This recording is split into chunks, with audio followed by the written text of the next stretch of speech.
Dear students, class 12 की exercise 5.2 की basic concept पढ़ रहे हैं हम। और बेसिक कॉन्सेप्ट में हम देख रहे हैं अगला टॉपिक है रैखिक समीकरण निकाय का हल। तो देखिए बच्चों, रैखिक समीकरण निकाय के हल हम दो प्रकार से पढ़ते हैं। पहला हम पढ़ते हैं सारणिकों की सहायता से और दूसरा पढ़ते हैं आव्यूह की सहायता से। तो रैखिक समीकरण निकाय का हल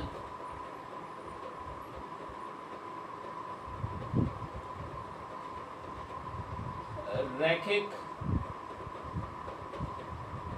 समीकरण निकाय का हल दो प्रकार से करते हैं। क्या है? नंबर एक,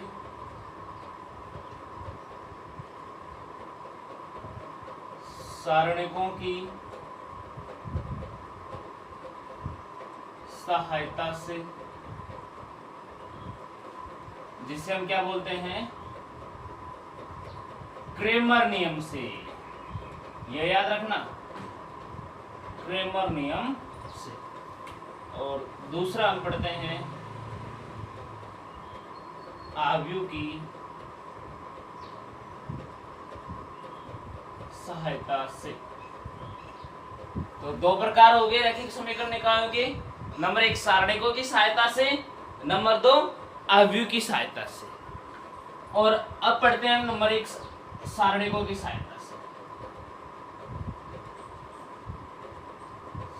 सारणिकों की सहायता से, जिसे क्या बोलते हैं?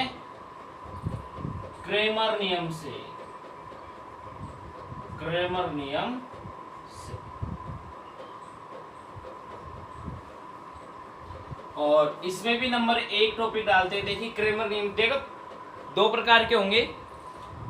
जब दो चर के रैखिक समीकरण हो और अगला होगा तीन चर के रैखिक समीकरण। जब दो चर के रैखिक समीकरण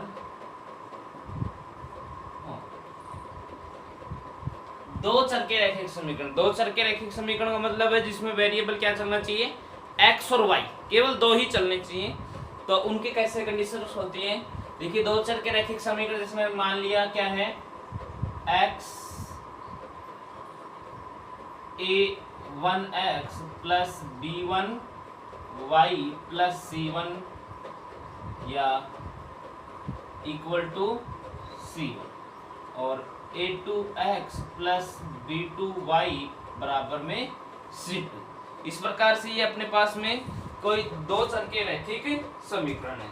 और इन दो चर के रैखिक समीकरणों को सहायता से हम समीकरण निकाय के हल कर रहे हैं। इनके सारे रैखिक समीकरणों के हल कर रहे हैं। तो किसका मान निकालेंगे? x और y का मान निकालेंगे। तो कैसे निकालोगे बेटा? इससे x का मान निकालने का सूत्र क्या रहेगा आपका?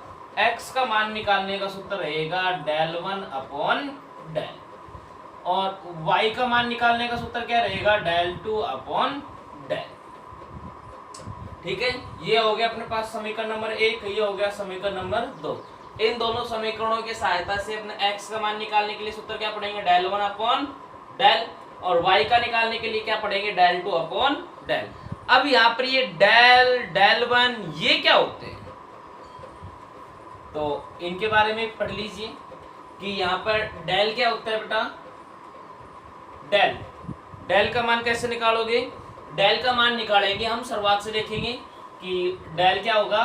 सारणिक से देखिए, यहाँ पर x का गुणांक क्या है? a1, y का गुणांक b1, x का गुणांक a2 और y का गुणांक b2। इसको जब आप सोल्व करोगे तो किसका मान निकल के आएगा? del का मान निकल के आएगा। अच्छा, del 1 का मान क्या होगा फिर बेटा?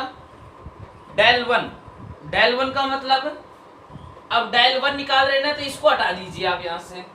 किसको? a1 और a2 को। तो इसके प्लेस पे क्या लिया? ये c वाला लिया हो कि c1 c2 b1 b2 ऐसे कैसे चलेगा। फिर आपको निकालना हो यदि del 2 तो डायल 2 का मतलब किसको हटा दीजिए, B2। देखो डायल 1 निकालने के लिए A1 को हटा दीजिए, A1 A2 को, और डायल 2 निकालने के लिए किसको हटा देंगे, B1 B2 को। तो इसकी जगह देखो A1 और A2 तो एज इट इज रहेंगे, और B1 B2 हट जाएंगे, तो इसकी प्लेस में क्या आएगा, C1 C2।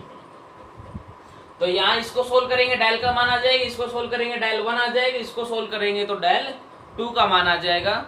और जब हम इन समीकरण सारणिकों को सोल्व करके x के मान के लिए डायल 1 अपॉन डायल और y के मान के लिए डायल 2 अपॉन डायल का सूत्र लगाएंगे, तो अपने पास में समीकरण निकालने x और y का मान प्राप्त हो जाएगा। नेक्स्ट हम पढ़ते हैं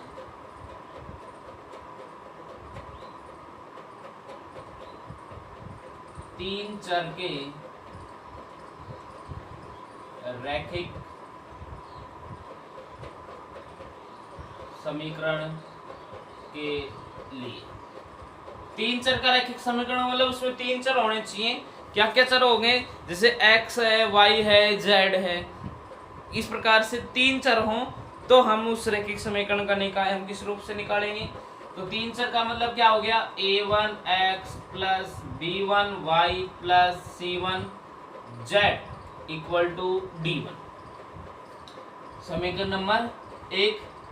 दूसरा a2x plus b2y plus c2z equal to d2, समीकरण नंबर 2।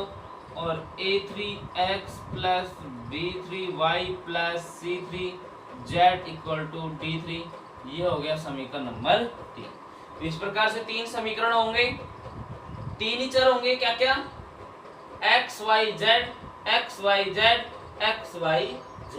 तो x y z के मान किस रूप से निकालोगे, यदि आपको मान निकालना हो x का तो क्या सूत्र लगाओगे, डायल 1 अपॉन डायल। यदि आपको मान निकालना हो y का तो डायल 2 अपॉन डायल, और यदि आपको मान निकाला हो z का तो डायल 3 अपॉन डायल।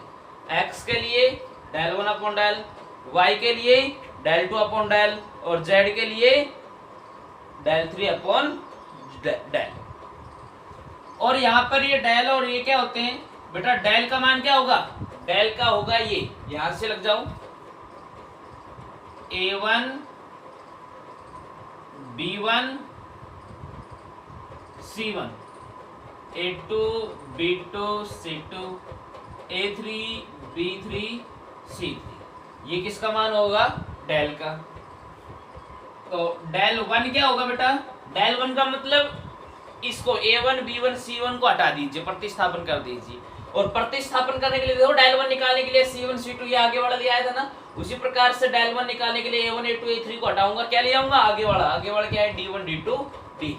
तो यहाँ पर आ जाएगा आपका d1 d2 d3, बाकी एज चलेगा b1 b2 b3 c1 c2 c3। अच्छा डायल 2 का मान क्या होगा, डायल 2 का मतलब डायल इसको b वालों को प्रतिस्थापन कर देंगे, ये एज इट चलेंगे a1 a2 a3, यहाँ पर आ जाएंगे d1 d2 d3 c1 c2 c3, और उसके बाद हम निकालेंगे डायल 3 का मतलब इस c वालों को प्रतिस्थापन कर देंगे, इनकी a1 a2 a3 b1 b2 b3, यहाँ पर आ जाएगा d1 d2 d3।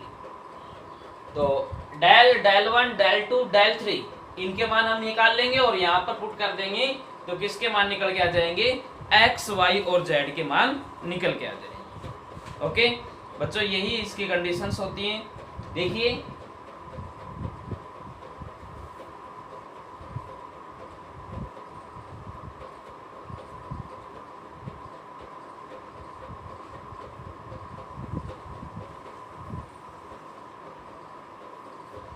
अब कुछ बातें हम और पढ़ेंगे, किसके लिए पढ़ते हैं, पहले दो चर वाले के लिए।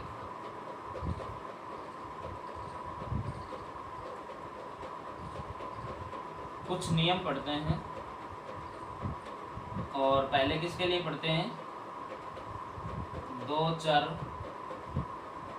वाले समीकरण के लिए। जो दो चर वाला समीकरण है उसके लिए हम पढ़ते हैं।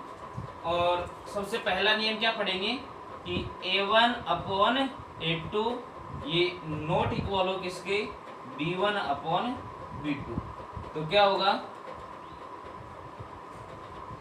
समीकरण निकाय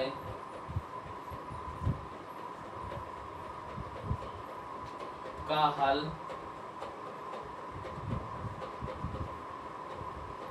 अद्वितीय तथा संगत। समीकरण निकाय का हल कैसा होगा, असंगत होगा और संगत होगा, और कैसी कंडीशन होगी, अद्वितीय यानी कि यूनिक कंडीशन होगी। दूसरा हम पढ़ेंगे कि A1 अपॉन A2 इक्वल हो B1 अपॉन B2 इक्वल हो C1 अपॉन C2। तो इसके लिए क्या पढ़ेंगे, समीकरण निकाय कोई हल नहीं, कोई हल नहीं, कोई हल नहीं और असंगत, ये वाला है नॉट इक्वल टू, तथा असंगत। कोई हल नहीं और असंगत। और तीसरा हम क्या पढ़ेंगे, A1 upon A2 equal to B1 upon B2 equal to C1 upon C2। यानी तीनों के तीनों इक्वल आ रहे हैं, A1 upon A2, B1 upon B2 और C1 अपॉन C2 तीनों के तीनों आ रहे हैं। तो इसका मतलब क्या हो गया, अनेक हल तथा संगत। अनेक हल और संगत। बेटा ये कोई नई बातें नहीं है, ये आपने कहाँ पढ़ी थी, 10th क्लास में पढ़ी थी। 10th क्लास की जो अपने एक्सरसाइज नंबर 4 थी, ग्राफ वाली एक्सरसाइज, तो 4.1 में यही तो पढ़ते थे, संगत और असंगत, अद्वितीय हल। यानी कि A1 upon A2 not equal to B1 upon B2 आ जाए तो समीकरण निकाय का हल कैसा होगा, अद्वितीय यानी कि यूनिक कंडीशन और संगत। A1 upon A2 B1 upon B2 not equal to C1 upon C2 तो कोई हल नहीं होगा और असंगत, और सारे इक्वल आ जाए तो अनेक हल होंगे और संगत होंगे। अब हम कुछ कंडीशन पढ़ लेते हैं 3 चर वाले के लिए।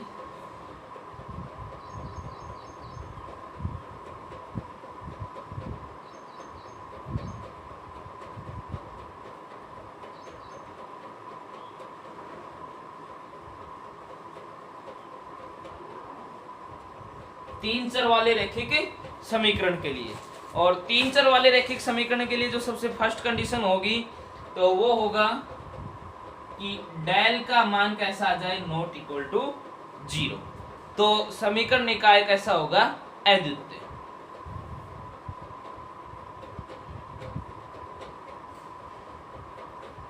अद्वितीय व संगत।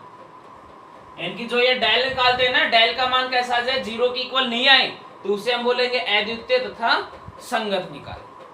अच्छा, दूसरी कंडीशन क्या होगी आपकी कि डेल 1 का मान तो 0 हो, डेल का मान 0 हो तथा डेल 1, डेल 2, डेल 3 ये भी 0 हो, डेल 1 बराबर हो, डेल 2 बराबर हो, डेल 3 और ये सभी किसके बराबर हो, 0 के बराबर हो, तो ये कैसा होगा, समीकरण निकाय संगत या असंगत हो सकता है, अनेक हल। अनेक हल। तो इस कंडीशन में अब क्या हो जाएंगे, अनेक हल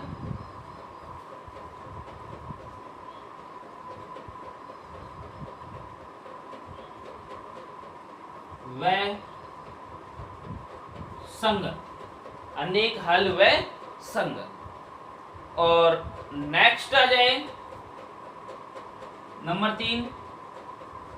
नंबर 3 में है कि डेल बराबर तो कैसा हो, 0 तथा डेल 1, डेल 2, डेल 3 में से